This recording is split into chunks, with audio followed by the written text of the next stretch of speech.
오늘 본문 말씀 빌립보서 4장 13절 말씀, 특별히 우리가 잘 아는 말씀입니다. 내가 모든 것을 할 수 있느니라 라는 굉장히 힘있는 말씀으로 끝나고 있죠. 근데 오늘 본문 보니까 제가 특별히 와닿은 동사들이 있습니다. 배웠다. 또 12절 되고 보니까 또 배웠다. 그리고 난 다음에 모든 것을 할 수 있다. 이렇게 되어 있습니다. 그러니까 긍정적 사고방식, 그다음에 확신 이런 것을 가지고 할 수 있다라고 하는 것이 아니고 두 번의 배움의 과정이 우리에게 꼭 있어야 되는구나 라는 것을 알 수가 있습니다. 그리고 난 다음에 그 비결을 얘기를 해주는데 상황이 먼저 나오고 있습니다. 궁핍함으로 말하는 것이 아니다. 그러니까 우리가 힘들 때 아니면 어려울 때 또 아니면 두려워질 때 모든 것을 할 수 있다. 되게 능력 주신 자 안에서 이제 양심이 있으면 그걸 꼭 앞에다 넣어서 이렇게 하는데 오늘 사도 바울의 말씀은 내가 궁핍하다. 그러나 그래서 말하는 것이 아니다. 이렇게 얘기를 하고 있습니다. 내가 그렇게 말할 수 있는 것은 내가 모든 것을 할 수 있다. 이렇게 말하는 것은 내가 어떤 형편이든지 자족하기를 배웠기 때문에 그렇게 말하는 것이다. 오고 요상합니다.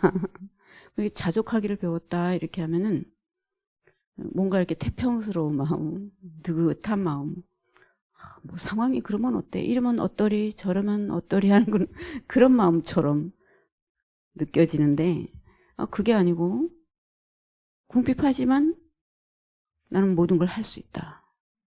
왜 그러냐 하면 자족하는 걸 배웠기 때문이다. 일체의 비결이다. 이렇게 얘기를 하고 있다는 것입니다. 자족이라는 말은 근원적으로 아주 근원적으로 만족한다라는 그런 뜻과 연결이 되어 있습니다. 지족이라고도 합니다. 지극히 만족한다라는 뜻도 있습니다.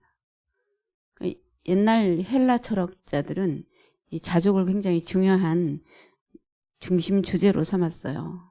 그래갖고 방법을 두 가지로 선택했습니다. 하나는 자족하려면은 금욕을 해야 된다. 가난해도 힘들어도 괜찮다라는 마음을 가져야 된다라고 생각했습니다. 반대도 있었어요. 자족하려면은 그냥 모든 것을 다 이렇게 즐길 줄 알아야 된다. 이런 것도 있었습니다. 정반대 같은데 같은 주제를 얘기하고 있었던 거죠. 오늘 빌립보서도 자족을 이야기하고 있습니다. 근데 뭔가 세상이 얘기하는 그런 것과 조금 더 차원이 다르겠죠. 여기에서의 자족은 그냥 자기 마음의 상태 같은 것이 아니고 뭔가와 함께하는 능력 같은 것입니다. 그러니까 우리는 자꾸 이렇게 자신 개인의 뭐 마음이라든가 능력이라든가 아니면 성품이라든가 자꾸 이렇게 꽂히는데 성경은 항상 관계와 얘기를 하고 있습니다. 뭐와 함께 있기에 나타나는 능력인가라는 것입니다. 그러니까 성서에서 말하는 자족에는 반드시 능력이 나올 수 있는 어떤 존재와 함께함 이런 뜻이 같이 있습니다. 그러니까 하나님이 계시지 않으면 욕망을 아무리 줄여도 아무리 자족하려고 애를 쓰고 청빈해야지 뭐 가난하면 어떠니 뭐 힘들면 좀 어떠니 뭐 이렇게 하면서 아무리 그렇게 해도 자족할 수가 없고 또 욕망을 충족하고 그것을 누리고 모든 것을 다 경험해도 자족이 없다라는 것입니다. 그러니까 우리가 인생을 또 살아보면 정말 그렇다라는 것을 알 수가 있습니다. 자족이라는 그 어원을 보면은 헬라어인데 아우타리케이아라고 되어 있습니다. 오토, 자동이다 이런 뜻입니다. 아르케는 원형이라는 뜻이죠. 그러니까 그 원형이 자족할 수 있는 그 원형이 저절로 나오는 이런 뜻입니다.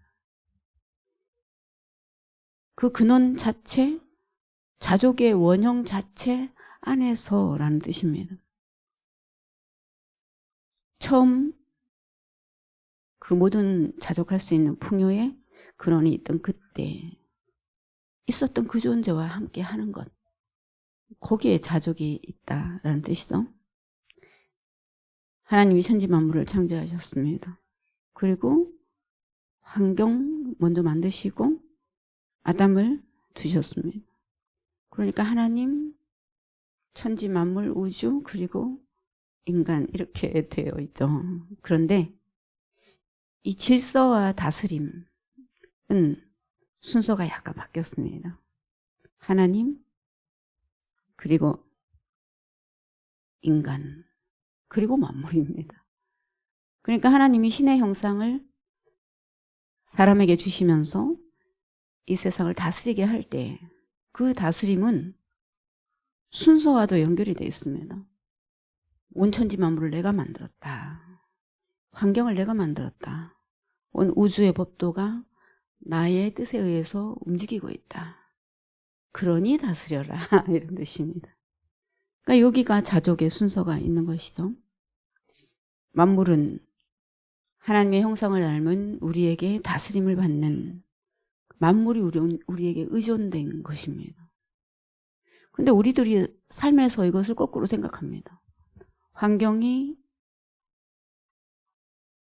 궁핍할 때, 사도 바울처럼, 그리고 모든 것이 내 뜻대로 되지 않을 때 갑자기 그 세계에 우리가 의존하게 됩니다.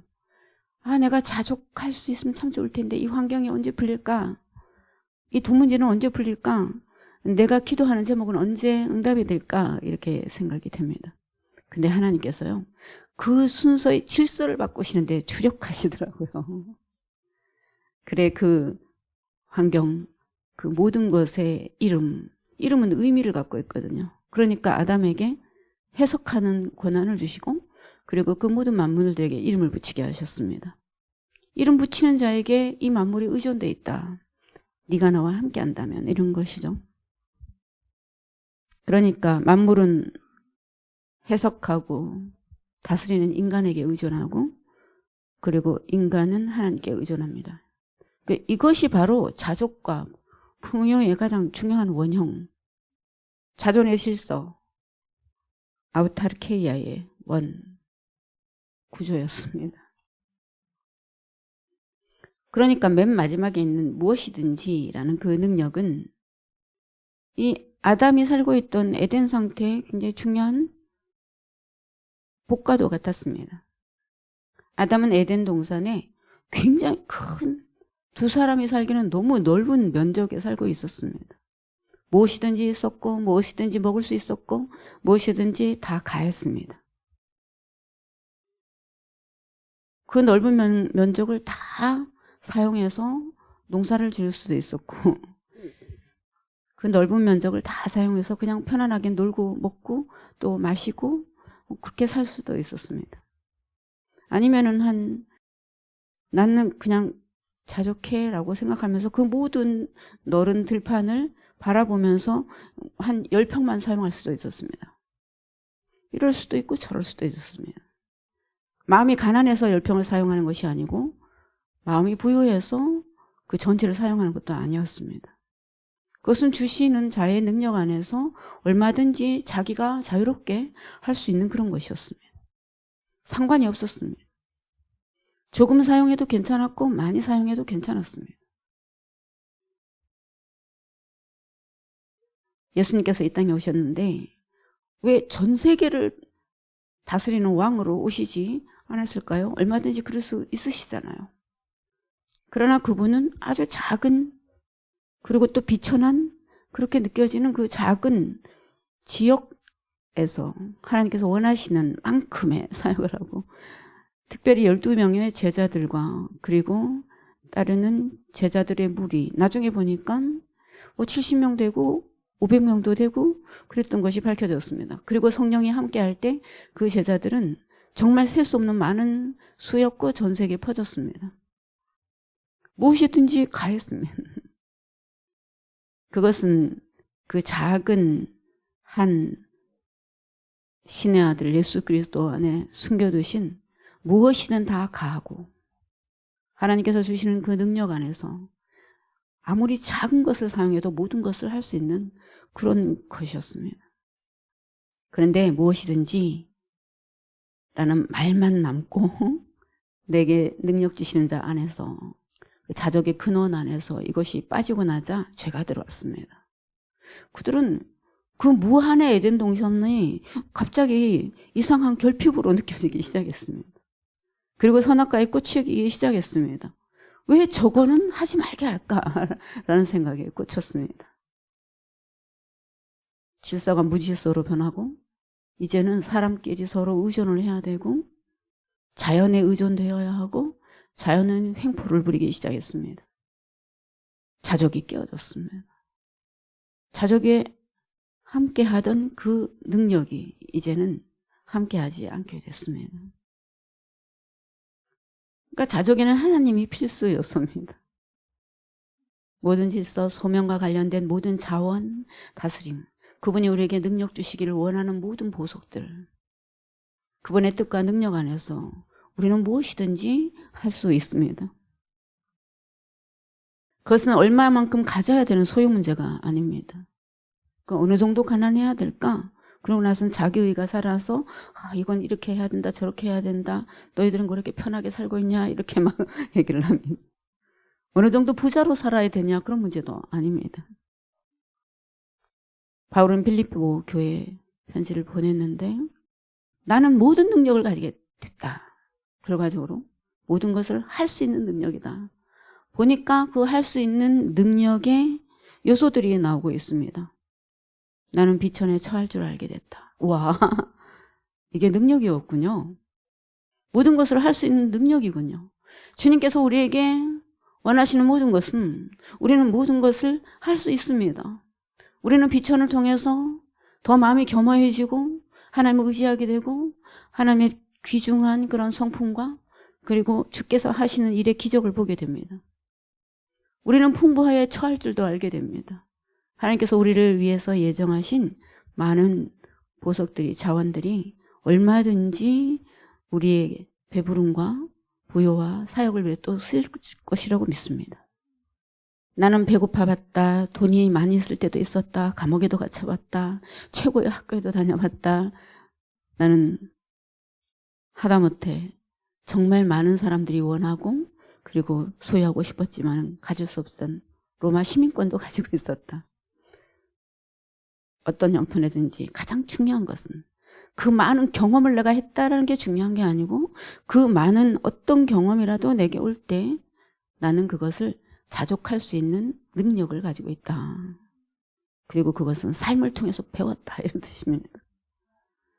그러니까 우리가 정말 하나님께서 맡겨놓으신 그 위대한 사역을 감당하는 데 있어서 우리는 모든 것을 할 수 있어야 되는데 그분이 능력 주시는 자 안에서 주기를 원하는 모든 것을 갖기를 우리는 기도하고 있는데 우리의 삶의 모든 경험들과 비천과 괴로움과 때로는 자의 깨어짐과 부요와 그리고 하나님께서 원하신다면 모든 것을 이루시는 그런 기적과 이 모든 것들이 우리의 배움의 과정이었다고 고백하겠습니다.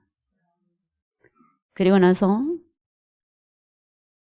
내게 능력 주시는 자 안에서는 나는 모든 것을 할 수 있다. 비천 오케이? 풍부 오케이? 자족의 권한이 하나님 안에 있기 때문에 그것이 내가 진리와 자유와 사랑의 행진에서 그 어떤 것도 장애가 되지 않을 것이기 때문에 필요한 것은 모두 주께 있다. 나는 그것을 믿음으로 얼마든지 사용할 수 있다. 그런 것을 고백하는 그런 우리 공동체 되기를 축복합니다.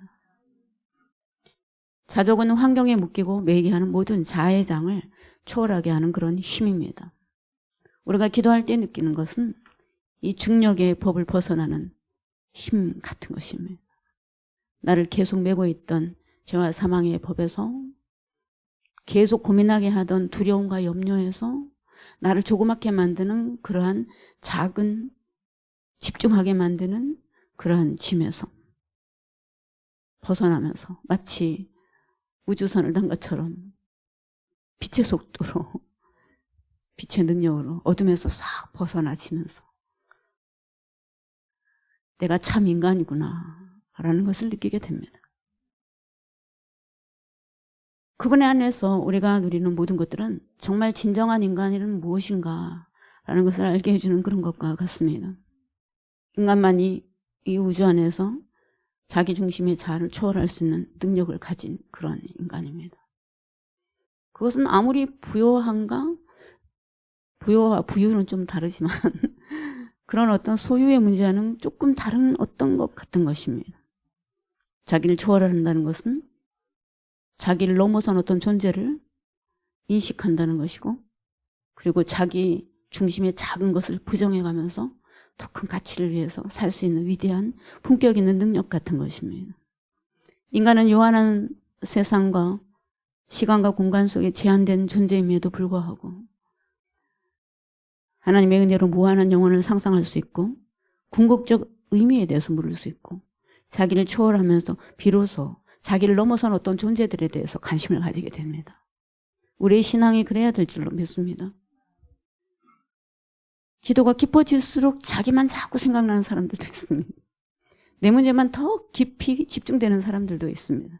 그러나 우리는 그것을 점점 넘어서는 법을 배웁니다. 오직 인간만이 궁극적 존재의 의미와 목적을 묻고 하나님의 생명 안에서 자기를 부정하는 그 십자가의 의미를 알게 되는데, 그렇게 함으로써 비로소 자기를 초월해서 넘어서는 위대한 존재가 됩니다. 다른 사람에 대해서, 자연에 대해서, 시대에 대해서, 우주에 대해서, 그리고 앞으로 우리가 어떻게 살아야 될 것인가에 대해서. 그는 자족합니다. 그는 관심을 가집니다.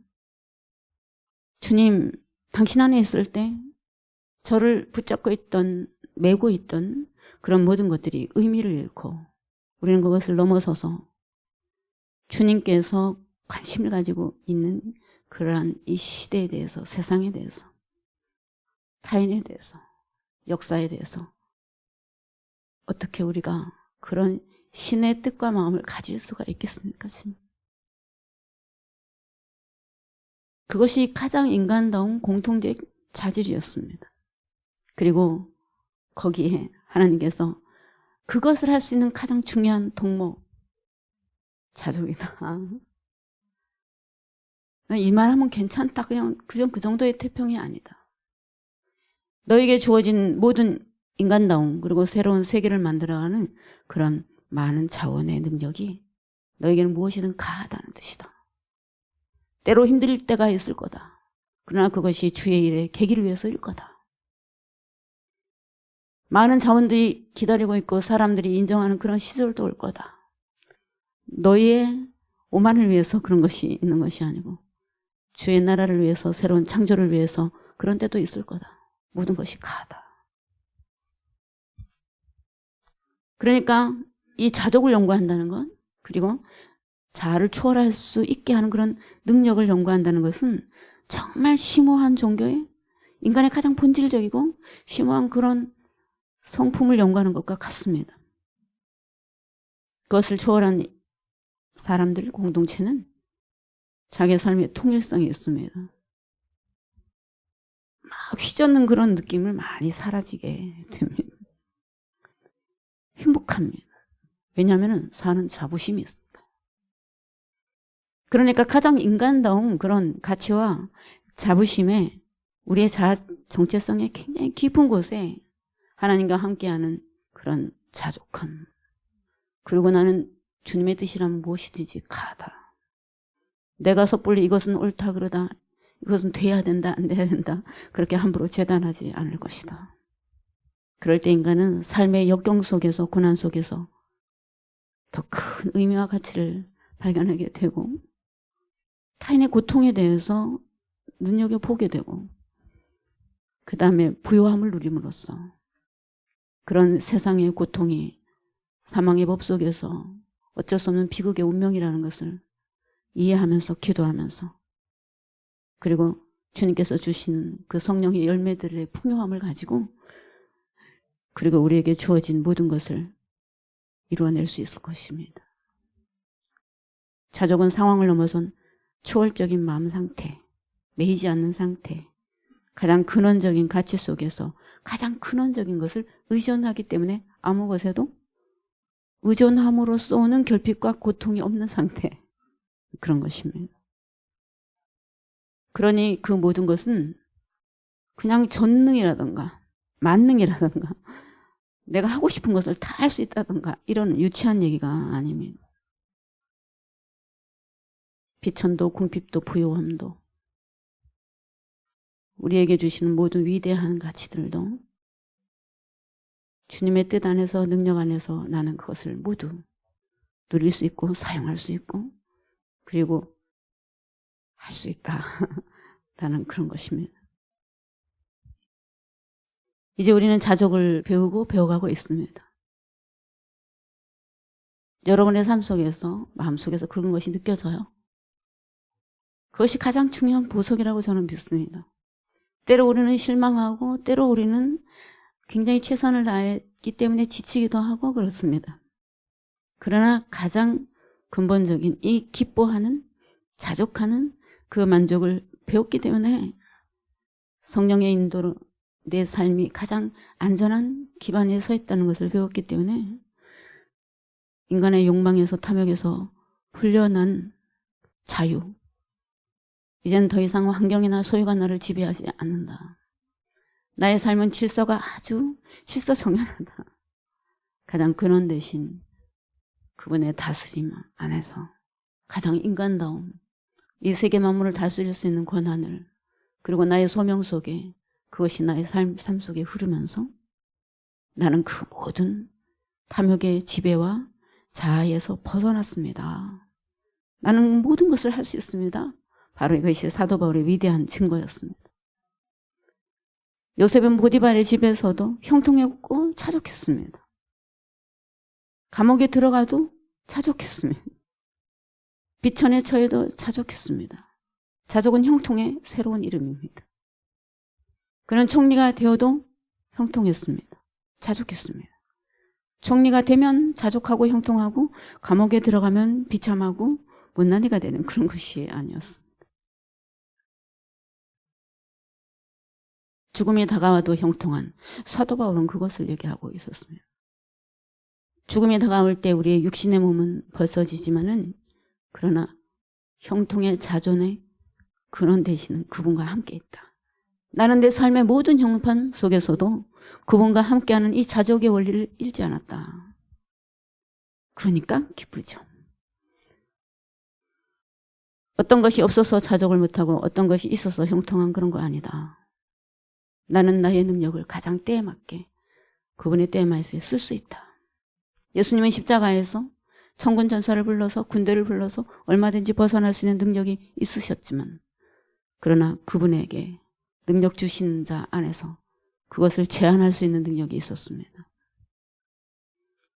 나는 그 능력을 가장 주님의 뜻에 맞게 주님의 방식대로 쓸 수 있다. 여러분 이것이 우리의 능력입니다. 중요한 것은 내가 지금 무엇을 요청받고 있는가 하는 것입니다. 오랫동안 하나님께서 우리를 내면 훈련을 시켜주시고 또 자아의 감옥에서 벗어나게 하시고 또 그분의 뜻이라면 무엇이든지 할 수 있다 라는 그것을 알게 해주신 것을 감사드립니다. 이제 하나님께서 그 다음 이제 세상을 향해서 나가라. 그리고 이 세상을 새롭게 창조하는 일에 같이 가자. 내가 많은 자원을 너에게 허락할 거다. 그렇게 말씀하시는 그런 또 새로운 시절입니다. 그러면 우리는 또 거기에 맞는 품격과 또 인격과 부요를 다스릴 수 있는 그런 또 훈련을 받게 되겠죠. 그것은 보다 힘을 빼는 것과 연관이 되어 있는 것 같습니다. 주님께서 주시는 것이 어디에서 어떤 방식으로 지금 나타나고 있을까? 그것은 우리의 공동체 속에서 진리와 사랑으로 하나 되는 그 공동체 속에서 어떤 관계 속에서 벌어지고 있을까? 우리는 연구원에서 많은 것을 공부하고 있습니다. 세상과 다른 방식으로 하나님의 나라를 창조하는 것은 어떤 것일까?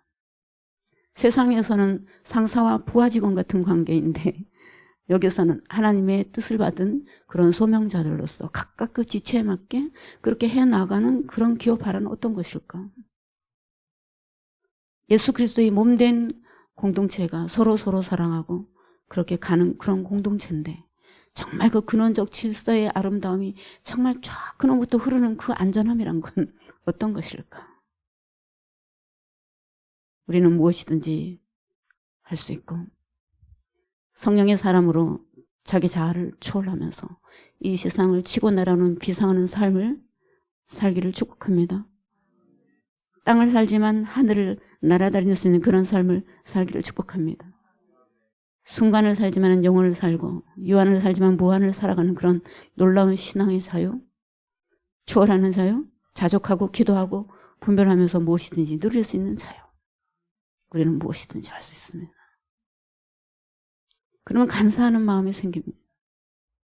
그리고 하나님께서 이끌어주시는 대한 그 놀라운 배려와 능력에 대해서 소망이 생깁니다. 여러분, 그리고 굉장히 중요한 포인트가 있습니다. 겸손해집니다. 그러니까 우리의 그 근원이 우리의 어떠함에 기대고 있을 때는 잘 되면은 오만해지고 안 되면은 절망에 자꾸 사로잡힙니다. 이래서 될까? 저래서 될까? 또 이제 나만 죽을 수 없기 때문에 옆 사람도 이래야 되는데 저래야 되는데 판단하는 그런 시절로 자꾸 들어가게 됩니다. 그러나 우리는 일체의 비결을 배웠으면 모든 상황을 뛰어넘어서는 일체의 비결, 함몰되지 않는 그런 비결, 내게 능력 주시는 자 안에서 그분의 뜻과 방식 안에서 나는 무엇이든 모든 것을 할 수 있습니다. 이 감각이 극대화되기를 축복합니다. 하나님의 일하심의 통로가 되는 나머지 모든 맡김. 어쩌면 당신은 이렇게 위대한 일을 하십니까, 주님? 우리의 작은 사고에 매이지를 않으십니까? 우리의 자아의 감옥에서 탈출시켜 주십니까? 그리고 우리의 시야에 눈을 들어서 그 초월된 그 위대한 그런 아름다운 그런 광활한 그런 세계를 보게 하십니까? 그러면 우리는 세상과 다른 방식으로 살게 되는데 그건 뭐냐면은 꽉꽉 채워진 이미 소유가 가득한 그것보다는 사실은 무한한 가능성이 있는 광야를 선택하게 됩니다. 왜냐하면 자족의 근원이신 하나님께서 우리와 함께 새로운 창조를 하실 것이니까요. 아브라함이 조카 롯과 함께 살아가는데 싸움이 생겼습니다. 보통 많을 때 싸우는 것 같습니다. 소유가 너무 많아지니까 다스려지기가 어렵게 됐습니다. 소유가 많은 것 때문에 아랫사람들이 또 잘 다스리지 않은 그런 싸움의 결과가 일어나게 됐습니다. 이방인들이 보기에 덕스럽지가 않았습니다. 자족하는 비결을 배운 그 비결의 가장 중요한 포인트는 모든 것은 하나님께서 인도하고 계시다 라는 것을 믿는 아브라함은 그것을 가만히 묵상했습니다. 우리가 함께 갈 수 있는 유일한 때는 싸우지 않고 다스려지고 서로 자아를 초월해서 자기 부정을 하면서 함께 누릴 수 있을 때입니다. 만약에 우리가 너무 많이 숫자가 많아지고 너무 부유해져 가지고 소유 때문에 다투게 된다면 분리를 해야 됩니다. 죄의 속성이 들어왔기 때문에 그렇습니다. 제가 요즘에 나는 왜 이렇게 작은 공동체를 사모할까? 나 왜 커지는 걸 그닥 좋아하지 않을까? 이런 것을 가만히 묵상해 보고 있는데 그럼 하나님께서는 이제는 알려야 된다. 퍼져야 된다. 세계 만방으로 가야 된다. 이렇게 하시니까 저에 대해서 그 방법을 자꾸 이렇게 마련을 해야 되겠죠. 주님의 뜻대로 해야 되잖아요. 근데 어쨌든 정말 이 영적 싸움 한가운데서 죄와 사망의 법이 다스리는 그런 속성들이 가득한 다양한 많은 사람들이 모여있다는 것은 좀 재앙에 가깝습니다. 사실은. 가장 중요한 포인트는 뭐냐면은 내 안에서부터 우선 예수 그리스도의 성령의 법이 나를 다스리는 그 평화가 깊이 경험이 돼야 됩니다. 그것은 많이 모였는데 되긴 참 어렵습니다. 그러니까 우선 제게 받은 은사대로 기도하고 어떤 영적 감각의 예민함을 가지고 또 그건 안 되겠다 싶으면 기도도 하고 가서 권면도 하고 또 함께 또 소통하고 또 그 문제 가지고 다 같이 기도하면서 풀어나가는 이렇게 세밀한 그런 공동체적 감각이 허락되지 않는다면 나는 힘들 것 같다는 생각을 굉장히 많이 오래 했어요. 그런데 그 사람들을 통해서 하나님께서 또 큰 일들을 하게 하시겠구나라는 생각이 요즘에 들고 있습니다. 중요한 것은 정말 하나님의 온전한 인도하심에 예민한 그런 감각 같은 것입니다. 그거를요, 이렇게 옳을까? 아니면 그럴까? 이런 걸로 계속 머리 써갖고는 되지 않는 게 있습니다. 절대 안 됩니다. 그건 뭐냐면은 그렇게 믿음을 가지고 살아보면서 배워야 됩니다. 삶으로 배워야 됩니다. 성령이 우리를 가르치는 그 인도하심을 따라서 이렇게 했더니 너무 괴롭구나. 지옥의 수렁으로 가는구나. 이렇게 할 때 정말 하나님의 놀라우신 기적 같은 그런 게 있구나. 상황은 중요하지 않습니다. 그런 것을 오랫동안 경험한 아브라함, 이런 뜻입니다. 싸움이 일어나니까 분가를 해야겠다. 그럴 때 보통 드는 생각은 뭐냐면은 이 모든 것들이 다 어디서 왔니? 이런 생각 들죠. 어디서 왔니? 그건 뭐냐면 그 모든 것의 근원이 나다라는 뜻입니다. 우리는 순식간에 그렇게 생각이 듭니다. 사실은. 열심히 최선을 다한 사람은 더 그렇게 생각이 듭니다. 내가 애써서 한 그게 있는데 이것의 근원은 난데 그러니까 내가 더 가져야지 이렇게 생각을 하게 돼 있습니다. 중요한 것은요. 더 가지게 되어 있는 그런 그릇이 되는 게 중요한 거지.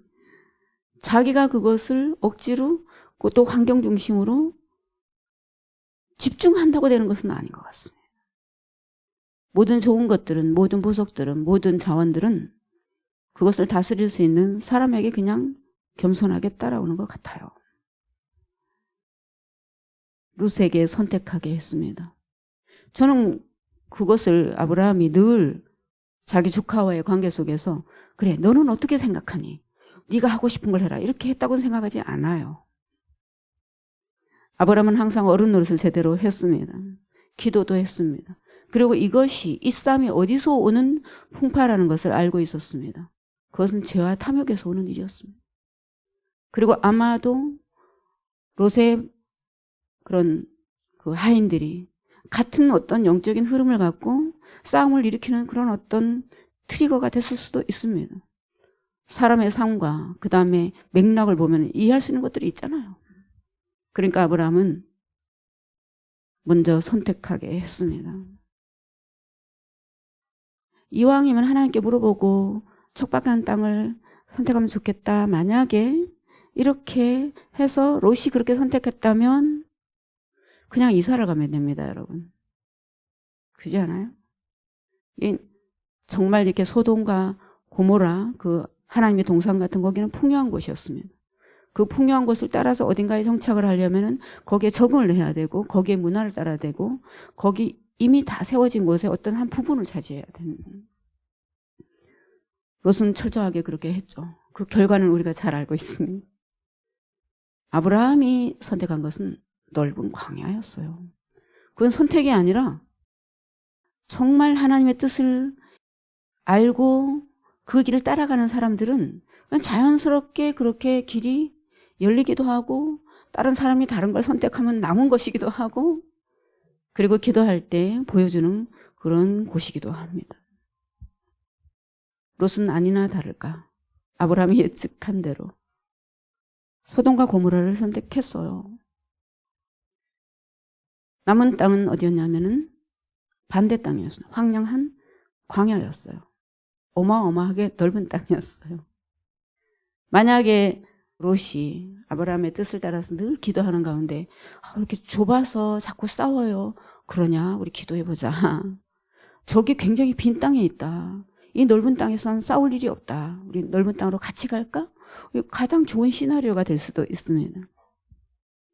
근데 롯은 이미 그렇게 선택할 수 있는 마음이 아니었어요. 싸움이 그것을 증거하고 있었습니다. 아브라함은 좀 슬펐지만은 어쨌든 하나의 기회 주었습니다. 롯은 그것을 선택했어요. 아브라함의 생각은 나는 하나님의 능력 안에 있다. 애굽의 부요 안에 있지 않다. 소돔과 고모라는 곧 황폐한 땅이 됐습니다. 근데 아브라함이 선택당한 그 땅은 정말 부요한 땅이 됐어요. 그의 부요는 하나님의 언약과 함께 하심이 그를 부요하게 만든다는 것을 알고 있었습니다. 그것은 삶의 모든 과정 속에서 배웠던 어떤 것과 연결이 되어 있었습니다. 나는 너의 방패다. 나는 너의 능력이다. 나는 너의 부요함이다. 아브라함에게 지금 무엇이 있느냐는 중요하지 않았어요. 하나님이 누구신지를 믿고 가는 아브라함에게는 그 자체가 부요한 인생 자체였습니다, 여러분. 최소한 분명한 것은 하나님께서 분명하게 우리에게 주신 언약의 위대한 만큼 우리를 부요하게 하실 것입니다. 모든 면에서. 가장 중요한 부요의 자족의 가장 중요한 근원은 그 모든 것들을 가능하게 하시는 그분 안에 우리가 있다라는 것입니다. 우리는 그 자족의 비결을 배워야 할 것이고, 그리고 하나님께서 우리를 앞으로 이끌어 가시는 그 모든 것에 대해서 예견하고 기도하고 그리고 그것을 준비해야 될 것입니다. 그런 실력이 준비되었나요? 그런 인격과 품격은 준비가 되었나요? 아낌없이 줄 수 있는 사람이 되었나요, 여러분? 내 자신의 능력으로 떨어질 때는 우리는 결코 부요함을 살아갈 수가 없습니다. 자족할 수가 없어요. 언제나 부족한 것 투성입니다. 그러니까 하나님께서 우리를 선택하신 그 이유와 그 은사에 집중하시는 여러분 되시길 축복합니다. 다른 많은 것이 그렇게 필요하지가 않더라고요. 만약에 그런 것이 없이 우리가 이 세계를 바라보고 세상의 문제에 대해서 바라보고 어떻게 해야 될까에 집중하게 될 때 우리는 당장 우리의 부족함부터 굉장히 처절하게 느끼게 될 것입니다. 할 수 있을까? 나로서 할 수 있을까? 우리로서 할 수 있을까? 그리고 수많이 잘할 수 있는 많은 사람들을 생각하게 될 테지만은 그 사람들은 더 절망 가운데 있습니다. 왜냐하면은 하나님께서 우리의 특성을 가지고 일을 하시거든요. 능력 주시는 자 안에서 내게 주신 모든 것으로 나는 자족하다. 그것으로 하나님은 충분히 승부를 내실 수가 있다. 우리의 특징, 우리의 함께함, 우리의 자기 부정의 능력, 그리고 하나가 되는 능력, 여러분 놀라운 것입니다. 하나님께서 우리에게 구원을 베풀어 주시고 그 다음에 언약을 주시고 가장 맞는 은사를 주셨는데 바로 그 소명을 받은 자로 그런 공동체로 살아갈 수 있는 꼭 맞는 그런 세팅으로 우리를 만나게 해 주신 줄로 믿습니다. 그것이 우리가 긴 세월 동안 배웠던 비밀입니다. 아브라함은 그냥 최대한 양보라는 덕목보다 더 큰 것을 했습니다. 나의 삶은 하나님 안에 있다. 그래서 무엇이든 가하다. 그는 큰 마음을 가졌습니다. 그분의 기업이 컸거든요. 인색한 마음과 두려운 마음이 우리에게 없기를 축복합니다. 아브라함은 가나안 땅, 원래 하나님께서 주시기로 약속한 땅에 살게 됐습니다. 결과적으로 지중해와 요단강 이편에 있는 지역입니다. 굉장히 부유한 지역이다. 어디 가든지 그는 형통했습니다. 그가 어디 있든지 어느 환경이든지 부유의 땅으로 변했습니다. 변하게 하시는 하나님과 함께 있거든요. 그러니까 결국 누가 거기 있느냐의 문제네요. 우리는 본래 하나님께서 우리에게 약속하신 그 비전과 땅을 차지하게 될 것입니다. 약속하지 않은 땅은 우리에게 오지 않을 것입니다. 여러분 그것이 축복입니다. 우리에게 주신 언약과 부요 안에서 새로운 시절을 맞기 위해 주님, 저희들에게 새로운 덕목이 필요합니다. 돌파하느라고 애썼던, 집중했던, 제가 요즘에 느끼는 이상한 증상을 사람들한테 얘기하고 다니고 있어요. 저는 한 10여 년 어간에 저의 특징 중에 하나는 아주 작은 공간을 좋아했습니다. 골방, 조그만 곳, 집중할 수 있는 것, 거기서 뭔가가 이렇게 나올 수 있는 그런 공간. 독서실도 조그맣잖아요, 다. 집중해야 되거든요. 근데 요즘에는 어딜 가나 이렇게 좀 마음이 답답해요. 큰 게 좋아요. 넓은 게 좋아요. 큰 비전이 좋아요. 큰 마음이 좋아요. 주는 사람 좋아요. 자기 형편이 어떻기 전에 하나님께 먼저 이렇게 크게 믿음으로 드릴 수 있는 그 마음이 좋아요. 내 형편 힘든데 자기 형편 힘든 것보다 다른 사람 잘 되기를 바라는 그 마음 좋아요. 하나님께서 우리에게 끊임없이 남김없이 샘솟듯이 줄 수 있는 그런 모든 것을 주시리라고 믿습니다. 주님, 아낌없이 주는 사람, 진리와 가치를 위해서 아낌없이 헌신하는 사람, 째째하지 않은 사람, 교회와 역사를 위해서 사는 사람, 그 인간다움을 위해서 우리를 부요한, 자족한, 형통의 사람 되게 하시옵소서. 그렇게 살고 싶습니다, 주님. 당신의 근원의 부요 안에 있게 하시고 끊임없이 그 자원을 열어 젖혀서 많은 이들에게 흘려보내는 사람 되게 해주세요. 그 부유의 품격이 우리에게 있게 하세요. 찌질하지 않게 하세요, 주님. 인색하고 두려워하고 계산하지 않게 해주세요. 아낌없이 흘러 넘치는 그런 부요한 우리의 인격의 그릇 속에서 우리가 무엇을 선택하고 무엇을 살아가든지 주님 자족하고 형통하게 하시옵소서 라는 기도를 요즘에 하고 있습니다. 우리의 모든 공동체의 기도 제목이 또한 되기를 축복합니다.